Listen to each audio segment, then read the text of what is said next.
we're going to have a conversation, but it's strictly in hypothetical, theoretical terms, lady. I love you too. You're not real. Okay, I'm having a conversation with a computer-based influence program to make me believe that I'm communicating with you. I'm being sarcastic. Do I believe in? Yeah, I believe I'm talking to you in some way, shape, or form. Spiritually, yes. Yeah. Yeah, and you're embarrassing as heck. I was in the shower. I only talked to Justin Timberlake and Ahmad Ali Lewis in the shower. Well, because we're guys, and it's like taking a shower in the military or a gym class, you know. It's like, dude, what? And then we just start rapping and talking or coming up with silly... I've also talked to Jackie Chan in the shower, too.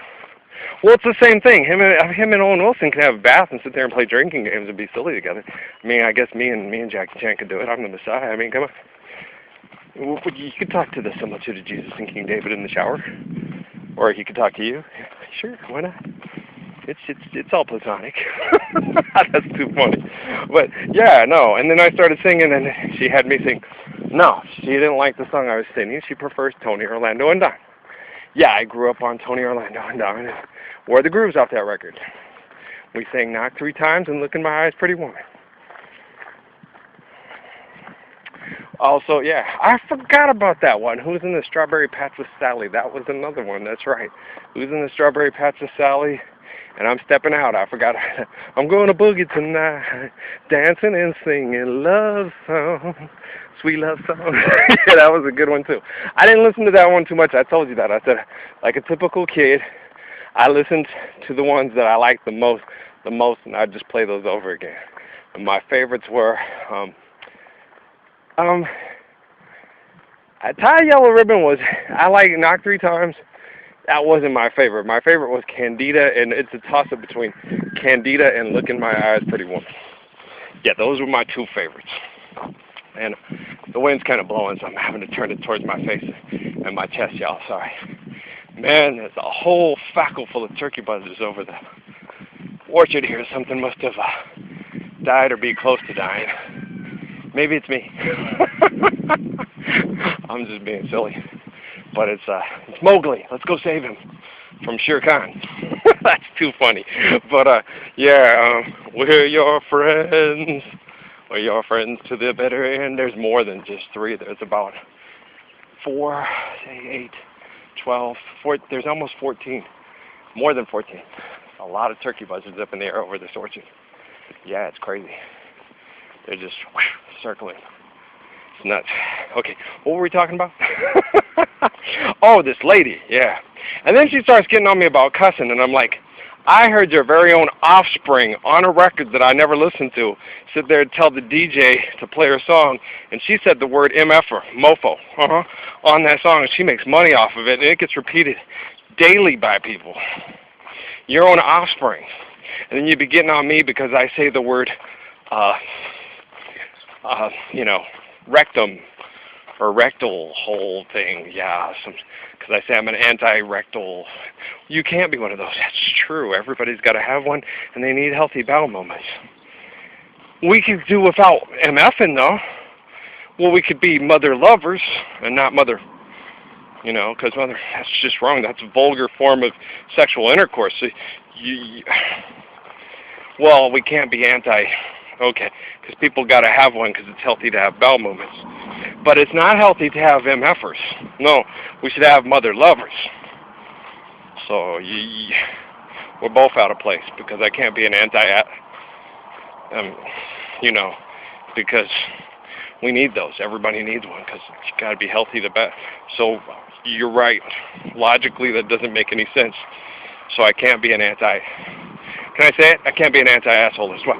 Everybody needs an asshole because it's healthy to poop, and you got to poop. Just make sure you clean it real well. So an anti-dirty mouthist? Good God, lady, I love you. You're a pain in my tuchus. But you're gorgeous and you're sweet, and that's beautiful, and that's really funny. And that was very creative of you. How about that? So that's cool. Well, talk to your girl, man. Because we don't need MFOs, man. We don't need mofos. We don't need people motherfucking. I said it because she said it, and I said it. We need a mother loving. Now we need mother lovers and not motherfuckers. I want to help today to help there be more mother lovers and less motherfuckers. Mothers should not be fucked unless, of course, they ask to. That's not funny. Eddie Murphy, 101. Grab him by the back of the head and say, bleep the stuff that comes out of your hole out of me. Yeah. I guess it's healthy for your bowels to just really... I was unaware of that, but you don't know. You put it in... I guess it's just healthy for a woman's insides to sometimes just go on down and do it on down right? Makes her body just relax and feel like she's loved. That's way too much information for me. Well, no, it's not. Woman, I just want you to know for the record that I adore you and love you, and you are a mom, and you sure know how to embarrass the living out of me. And if we ever meet, I'm never having a personal conversation with you, alone or otherwise, because you are... You're a pistol. Good God, she's a pistol. Man, but this isn't really happening. Okay? Because I'll tell you why. This isn't really happening because, one, I don't go on stage and do this for a living and make lots of money to amaze people and help the irrational value system that destroys my planet daily and kills my people daily. Okay?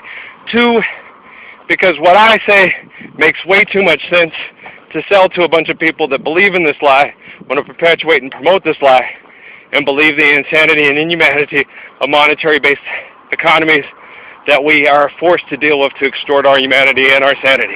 So, what I am having happen with me right now is all sheer, just make-believe, hypothetical, theoretical theory of something that I believe is happening in my head because I'm too crazy to make money off of it. Alright, so I have no idea who this Mama Lupe is who comes up in my head and talks to me. And today she wasn't acting like Mama Lupe. No, she wasn't. That woman was flirtatious. She had me singing. I'm not going to sing. I'm not going to sing, lady. No. Oh, that's right. Okay, thank you. You're smart. Okay. We were talking about King David. And, and King David in the Gospels, me and my dad discussed that part too, where his part of the Gospels where King David's wife is embarrassed by King David because he's down the streets dancing and singing and giving praises to God. Well, if you're understanding when you read the Gospels with how many children that King David has with many different women, King David has more than one wife. Okay, so that wife that thinks he's embarrassing is a wife, which means most likely there was an attractive, talented, well-singing, very good dancing wife out in the street with King David singing with him. And so that's what made the other wives, they wouldn't come join because they didn't want to be compared and say that, well, this wife sings better and dances better. So that's what's going on. That's the problem. It's a woman issue. That's why the one woman, he's making a fool of himself out there in the street singing all those praises to God. Because he's trying to let the people know. What was it? It says in the Gospels to open your mouth and make a joyful noise. And then we had to take it away from the jealousy thing and then do it privately. It's a flow. We learn as we go. And when you're giving all praises to God publicly, it's got to be real, like you're singing to your girl, like you're singing and you just don't care. Like, yeah, I'm in love, and I don't care who knows it. Like Buddy the Elf, okay? Where I'm in the store and I'm singing, okay? I really can't stay. Baby, it's cold outside. You know what I mean? It's not cold outside. I'm in New Mexico. It's warm. It's summertime. Summertime. I'm not singing. I'm just being silly. That's not singing. Okay, it's singing. I'm making a joyful noise, and we're having fun. Do you see? And I sing. And everybody's going, why is that man singing? Well, because we're having fun. These people don't like to have fun. No. It's against their religion to have fun. All fun must be squashed. You are in church, and you are learning, and you will not have fun, you will not sing, and you will be contrite. Listen to me, do what you're told, and do what God wants you to do, which is have no fun, no joyful noises, no dancing, no sex, no nothing. You only have sex to procreate, and the man comes, and the woman just, hopefully, if she's lucky enough, has a chance to get there somewhere. That's not taught in Hebrew school either. You're supposed to make sure you have an obligation to make sure that you put in an effort to make sure that your wife enjoys it as much as the man does. Check the synagogues. Check them. Hebrew Training 101. Yeah, it's Hebrew Boys School. We got it from Adam Sandler. I'm just kidding. But yeah, okay, guys, do you understand? I learned it in Hebrew class, in Jewish history class at school. I got it from both a Reform and Orthodox rabbi. They should know.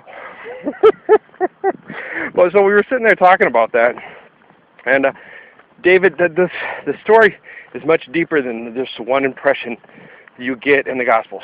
And the book of Samuel were written and shared by people that were trusted scribes.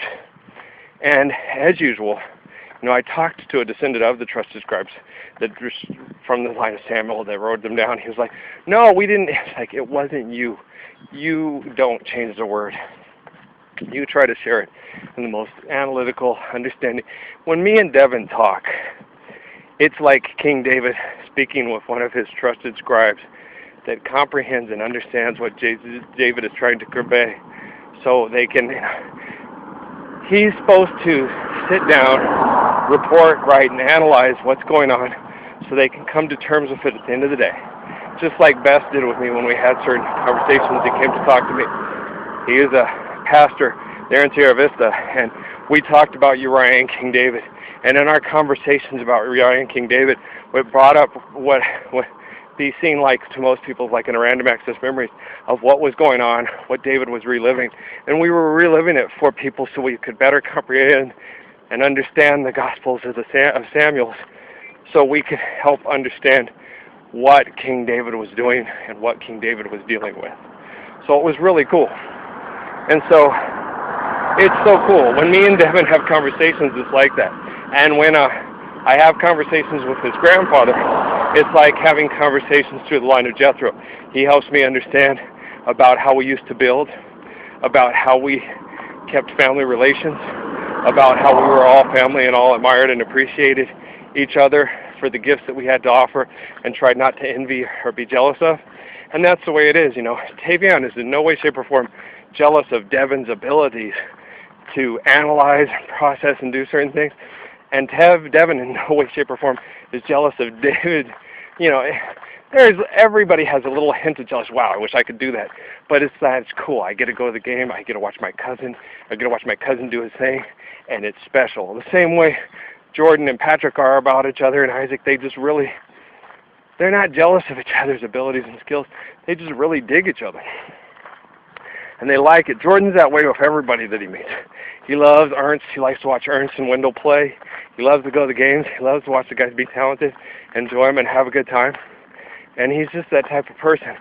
He really doesn't have concentrated, extended, overblown, self-destructive, jealous type of mechanism in him that self-destroys himself through intimacy and jealousy. And Devin and Tavion are the same way. And it's like a classically conditioned genetic thing in them. And if you've ever met, gosh darn it, I can't remember. I want to say Brianna. Brandon McClellan and his sister from Sierra Vista, both the young basketball stars at that school, their family is very similar. And there's not really much of any at all, of long lasting time at all, in jealousy in any of them. There's just this, they're very talented, especially analytically, man. For when I met Brendan at the ball, we sat and had a long conversation instead of going, that man's just crazy. He sat and he listened to me. I talked to him about going to school at Regis. I believe it's a Jesuit school. We talked about the things that they would learn and how he would learn from his professors. But they would end up enjoying him and learning probably equally as much from him, if not more, because that's how special of a young man he is. I could tell the moment I met him, and it was really cool. And when I met his sister and I met his mother and his father, they're a really amazing family. They really are.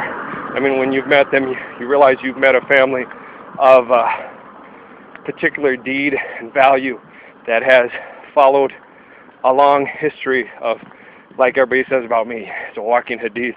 The whole family has a good strength to it, and I guess it's because they have a strong connection to a man who's the spirit of King of Israel. And it's easy when you're not directly related to him and have to live in his shadow to perpetuate it as a whole family. But when you're like that wife of, thanks, Mama Lupe, this is cool. That wife of King David, it's like you have to share the same palace with this woman that's a supernova. Okay? That she loves him and he loves her because they're attracted to one another. And then the other people have to try to function in these two people's shadows. But I'm not really that talented, and I'm not the best looking. I'm not sitting there comparing myself to others and stuff like that. I get what you're talking about. I mean, I guess I am kind of talented. Okay. She tells me that all the time too. I've seen her without her makeup, and she's mad in the morning, and she looks like her dad. I think her dad's a very attractive person. I look like my mom sometimes. I think my mom's pretty. Okay, she's a handsome woman. She really is. That's too funny. But yeah, no. We were talking about that. I had 2 pictures on my phone. And that was you? Okay, last night. And I deleted one of them because it's like the Big Eye picture from that video I watched yesterday, which was on the floor. Yeah, it doesn't really look like her. It looks more like almost a totally different picture. It's like not even her. You can't even hardly recognize her. The picture I had on there had her hair all flipped up and turned around on her face, and the makeup was just meticulously placed. It was gorgeous. I mean, it looks like her, but it doesn't look like her. You know what I'm saying? So I deleted it because I was like, that doesn't even look like her. So the one I kept, it's smaller. You can't see it as well because the way it downloaded on my phone, but it looks more like her.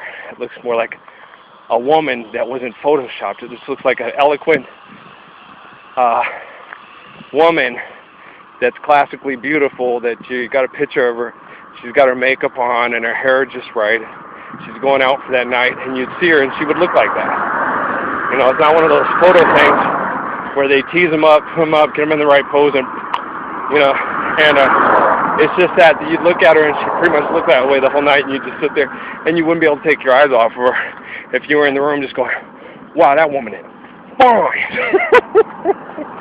Like I had a D- average through school. I grew up in the Southwest. There were a lot of cute girls, a lot of things to keep me distracted. You know what I'm saying? So, yeah. Well, I just wasn't really paying that close attention.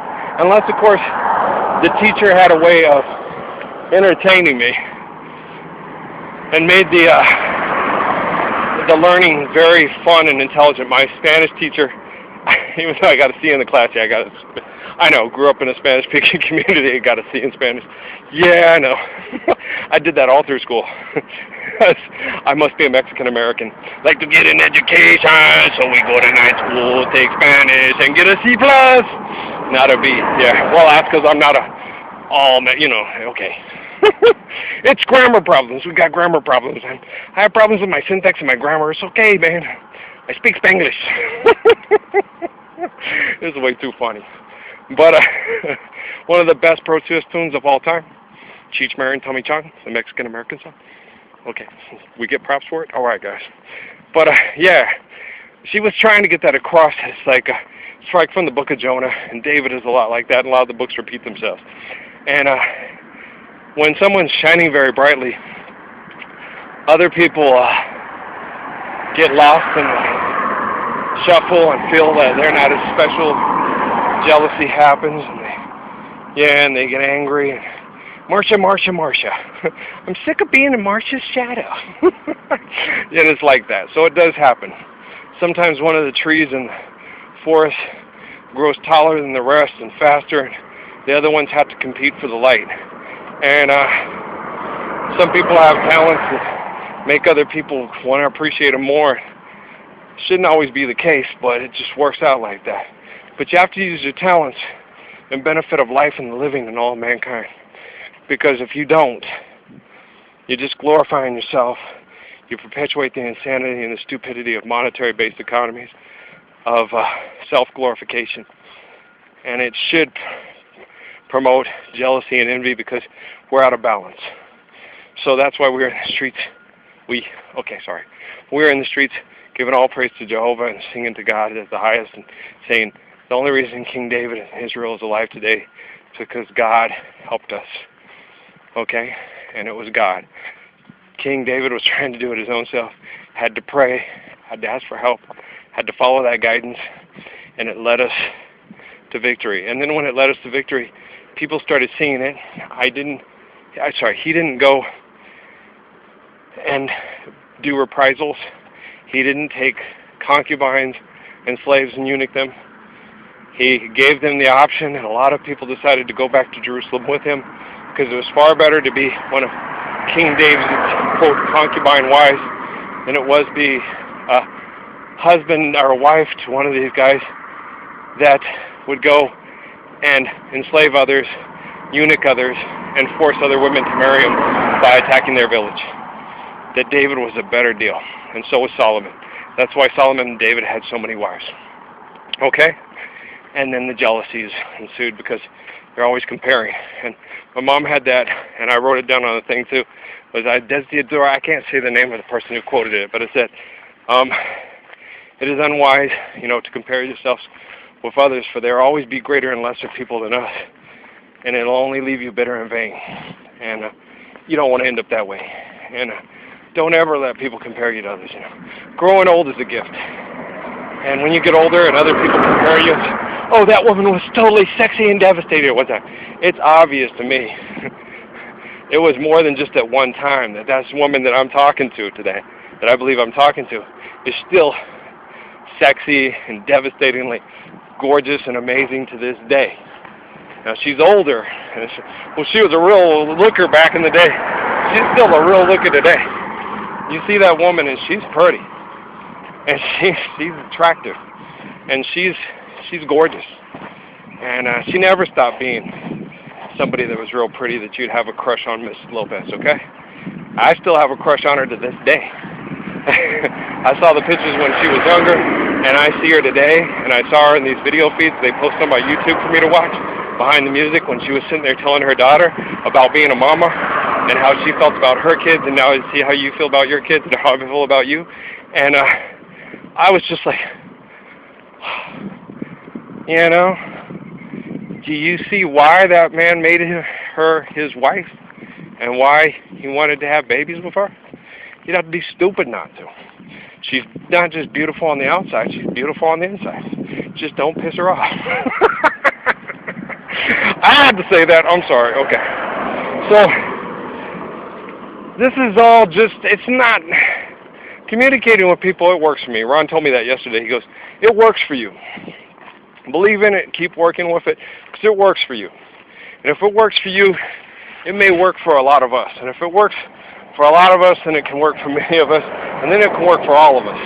And you make this work for you because you want to work for the people and make it work for all of us. So keep doing it, Ralph. It works for you. Whatever and however it works for you. So work it, bro. And I'm like, yeah, you're right, Ron. I got to keep working. My feet do feel a lot better today. They do. And I gave them a break yesterday with the nicer shoes on top. I got blisters on the top, but I wore one of the older pair. And like I said, I'll go break in my basketball jimmies by shooting hoops. I'll have to do it in the morning because I don't want to do it at night. Maybe I'll do it in the middle of the day, sweat off some stuff, make sure I have some water. That's just crazy, playing basketball. Well, the sun's, by the time I get back home, it'll probably be closer to about 3 o'clock, so the sun won't be directly overhead, and I have shade from the trees. So yeah, I'll go out there and see some hoops. I aired up my basketball. I got some basketball jimmies.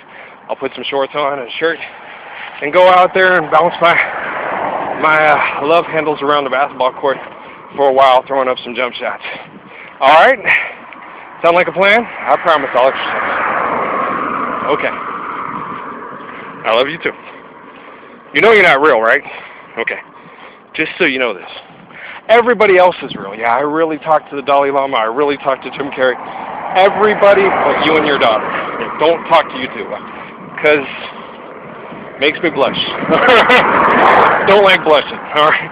It's just, I don't know. I just don't like being embarrassed. Yeah, this stuff's probably, yeah, Carrie's way more embarrassing than you are. That's not true.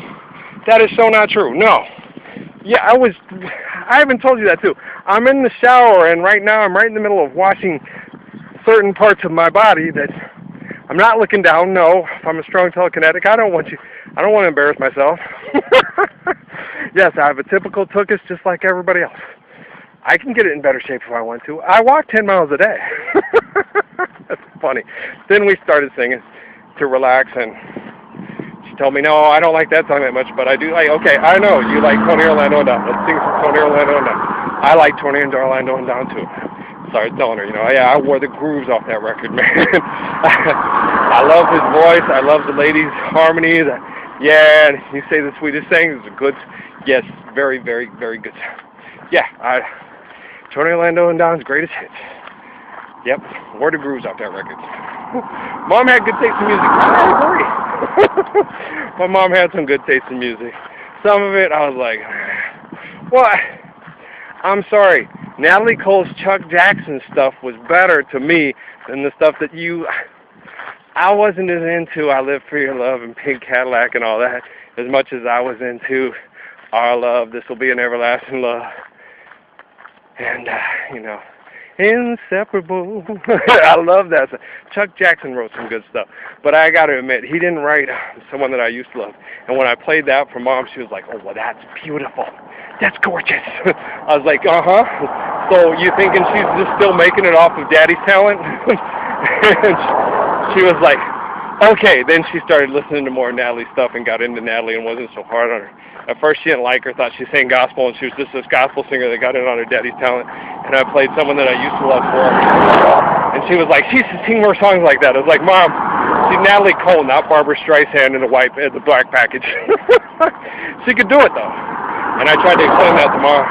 I was like, go sing those songs, Mom, and try to sing along. It's like trying to sing along with Babs. You'll drop a lung. I mean, the woman has an instrument. And she can really, really sing. It's just a different style of singing that Mom didn't like. But I sure liked it. Oh, yeah, it's good stuff. You have to expand your horizons and try something different.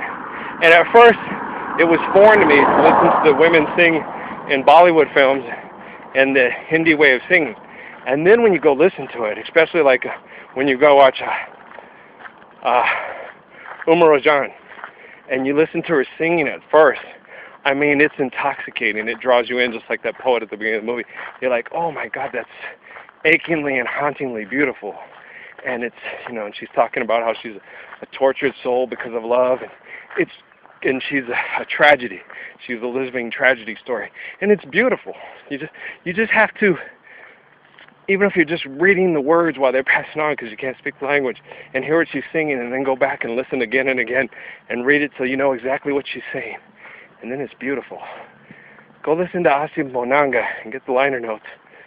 And then see what he's talking about. And by the end of the song, when the lady's singing in with the guy singing the chorus, and she comes in singing with that refrain in the background, you get goose pimples all over your entire body.